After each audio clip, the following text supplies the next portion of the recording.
اللہ الرحمن الرحیم۔ السلام علیکم خواتین و حضرات، میں زینب نور لائف ہسٹری چینل میں آج آپ کی خدمت میں ایک نئی تاریخی ٹاپک کے ساتھ حاضر ہوں۔ خواتین و حضرات، کمپیوٹر کے بارے میں بہت سارے لوگ جانتے ہیں، بہت ساری زبانوں کے بارے میں جانتے ہیں، بہت ساری کمپیوٹر کی لینگویجز کے بارے میں جانتے ہیں، لیکن میں آج آپ کو ایک ایسی لینگویج جسے ہم یونکس بولتے ہیں اس کی تاریخ کے بارے میں بتاؤں گی۔ یونکس کی تاریخ ہمیں واپس 1960 کی دہائی کے وسط میں لے جاتی ہے، جب Massachusetts Institute of Technology AT&T Bell Labs اور جنرل الیکٹرک مشترکہ طور پر ایک تجرباتی اور اشتراک زمانی ٹائم شیئرنگ آپریٹنگ سسٹم جسے ملٹیکس کہا جاتا ہے GE 645 فریم کے لیے تیار کر رہے تھے۔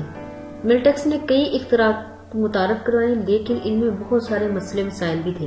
بیل لیبز ملٹیکس کے سائز اور پیچیدگیوں سے مایوس ہو چکے تھے، وہ آہستہ آہستہ اس منصوبے سے الگ ہو گئے۔ ملٹیکس کو چھوڑنے والے ان کے آخری محققین Ken Thompson, Dennis Ritchie, Doug McIlroy اور جوئی اسانا نے دوسروں کے ساتھ ایک بہت چھوٹے پیمانے پر کاروبار دوبارہ کرنے کا ارادہ کیا۔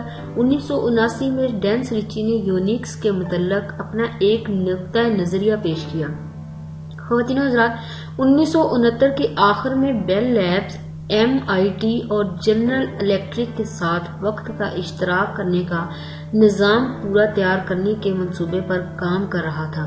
Multi plexed information and computing service Multics کہا جاتا ہے، جو ایک سے زیادہ صارفین کو ایک ہی وقت میں مین فریم تک رسائی کی اجازت دیتا ہے۔ منصوبے کی ترقی سے غیر مطمئن ہو کر بیل لیبز کی انتظامیہ بالآخر منصوبے سے الگ ہو گئی۔ کین تھامس، ایک پروگرامر، نے لیبز کمپیوٹنگ تحقیق کے شعبے میں لنکس پر کام کیا تھا۔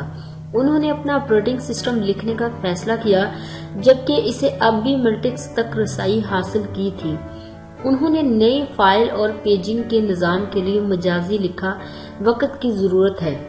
انہوں نے خلائی سفر نامی ایک کھیل کو پروگرام کیا، لیکن اس کو چلانے کے لیے زیادہ مؤثر اور کم مہنگی مشین کی ضرورت تھی، اور آخر میں انہیں ایک چھوٹا سا PDP-7 بیل لیبز میں ملا۔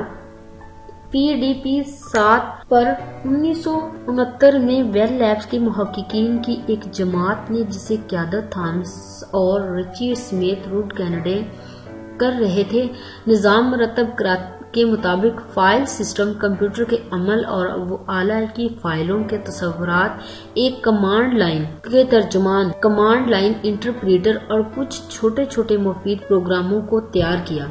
اس کے نتیجے میں یونکس نظام بن گیا، جو ملٹیکس کے تصور کیے گئے نظام سے بہت چھوٹا تھا۔ خواتین و حضرات، 1 ماہ کے وقت کے بعد تھامس نے ایک خود کار ہوسٹنگ آپریٹنگ سسٹم، جسے سیلف ہوسٹنگ آپریٹنگ سسٹم، کو ایک اسمبلر، ایڈیٹر اور شیل GECOS مشین کا استعمال کرتے ہوئے بوٹ اسٹریپنگ کے لیے لاگو کیا۔ تو خواتین و حضرات، یہ ایک چھوٹی سی معلومات تھی یونکس کے بارے میں، یونکس کی تاریخ کے بارے میں۔ مجھے امید ہے کہ آپ کو ضرور پسند آئے گی اور آپ کے علم میں ضرور اضافہ کرے گی۔ خواتین و حضرات، میری ویڈیو کو لائک کرنا، میرے چینل کو سبسکرائب کرنا اور میری ویڈیوز کو شیئر کرنا اپنے دوستوں تک مت بھولیے گا۔ Thanks for watching. اللہ حافظ۔ Two rings, I'm the MVP. I'm Steph Curry, all I ever do is switch breeze. My shows look like I've been living in DC. A whole lot of people listen when I give my speech. Like Mr. King, my fit looking crispy clean. Smoke green, I'm a